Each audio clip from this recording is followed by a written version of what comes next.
Ketika zaman dahulu kala, banyak orang-orang Timur Tengah maupun di luar itu, mengaku-ngaku sebagai keturunan Nabi Muhammad. Hal ini terjadi terutama di negara Islam yang non-Arab, contohnya seperti negara kita ini, Indonesia. Ketika masa zaman emas perdagangan Indonesia melalui jalur maritim, banyak pedagang dari Timur Tengah datang ke Indonesia. Beberapa di antara mereka ada yang mengaku-ngaku sebagai keturunan Nabi Muhammad.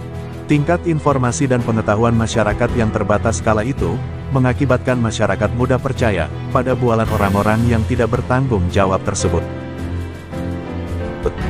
Asalkan berwajah Arab, pandai ilmu agama, dan bisa mengelabui masyarakat, maka sudah dipastikan masyarakat akan tertipu. Kenapa banyak orang mengaku-ngaku sebagai keturunan Nabi? Salah satu alasan mereka melakukan hal-hal tersebut adalah untuk bisa dihormati oleh masyarakat setempat. Bahkan beberapa di antaranya ada yang diberi harta yang melimpah, atau bahkan dinikahkan dengan gadis-gadis setempat. Padahal, garis keturunan Nabi Muhammad sudah terputus, alias sudah tidak memiliki keturunan. Mengapa? Karena semua putranya meninggal dunia di usia yang masih kecil.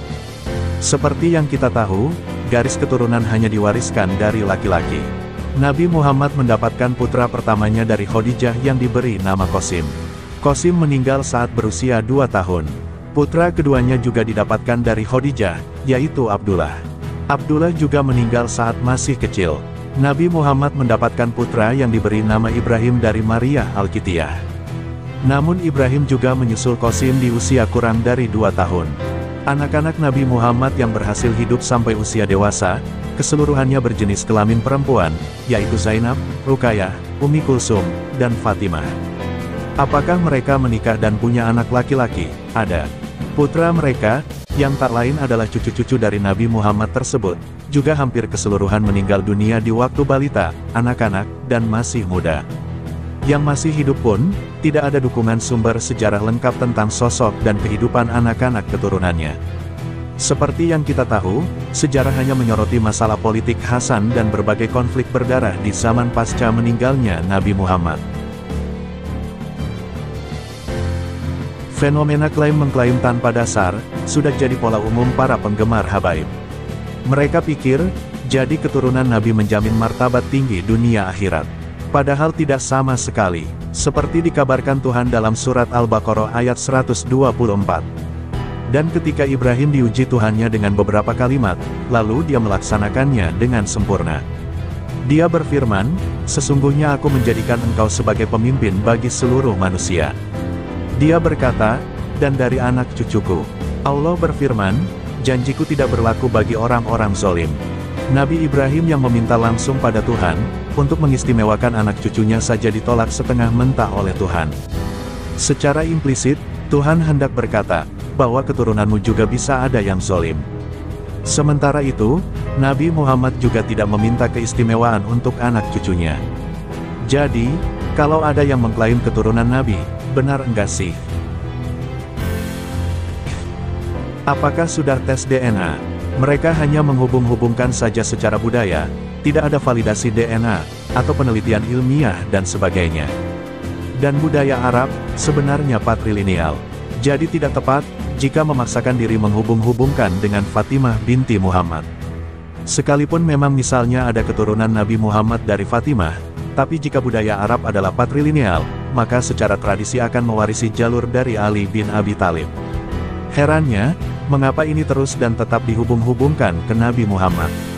Padahal secara budaya patrilineal saja sangat rancu. Kalau seperti ini, kelihatan sekali maksa ingin jadi keturunan Nabi Muhammad.